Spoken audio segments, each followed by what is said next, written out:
சத்தியம் என்பது என்ன?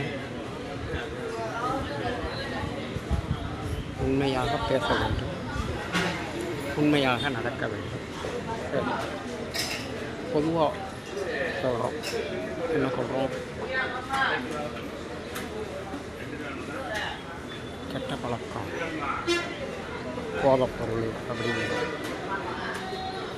இதை உண்டால், அனுபவித்தால் நம் உடம்பு மோசமாகிவிடும், சீரழிந்துவிடும் என்று எழுதப்பட்டிருக்கிறது. அதை நாம் உபயோகப்படுத்துகிறோம். அது பொய்யான தகவல் என்று சொல்ல முடியுமா? உண்மைதானே? சரி, ஆடு இருக்குது, மாடு இருக்குது, மிருகங்கள் எல்லாம் இருக்குது. ஏதோ விசச்செடிகளை அது தின்னுருதா, செத்து மாண்டுருதா? இல்லைல. அப்போ ஆடு மாடுகளுக்கு இருக்கிற அறிவு கூட மனிதனுக்கு இல்லையா?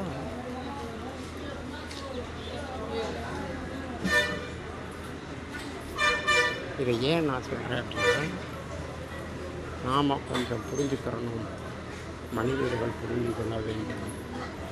நம்மளுக்கு 6 அறிவு படைத்த இறைவன் நம்ம நன்றியை சொல்லிக்கிறேன். 6 அறிவும் இருந்தும் நாம் முட்டாள்களாக இருக்கக்கூடாது என்பதற்காகத்தான் இந்த பதிவு. இது யார் மனதையும் புண்படுத்தும் நோக்கத்திற்காக பதியப்பட்டது அல்ல. விழிப்புணர்வோடு இருக்க வேண்டும் என்பதற்காக பதிவு செய்யப்பட்டது. இதுதான் உண்மை. யார் மனதையும் புண்படுத்தும் நோக்கம் இல்லை. அப்படி இருந்தால் என்னை மன்னித்து விடுங்கள்.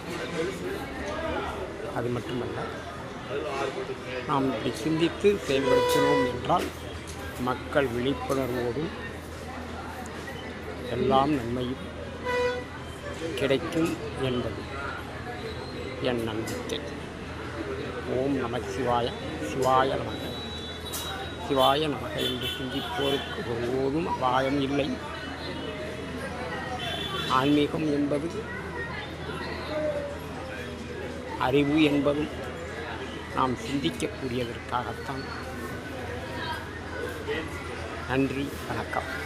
மீண்டும் சந்திப்போம்.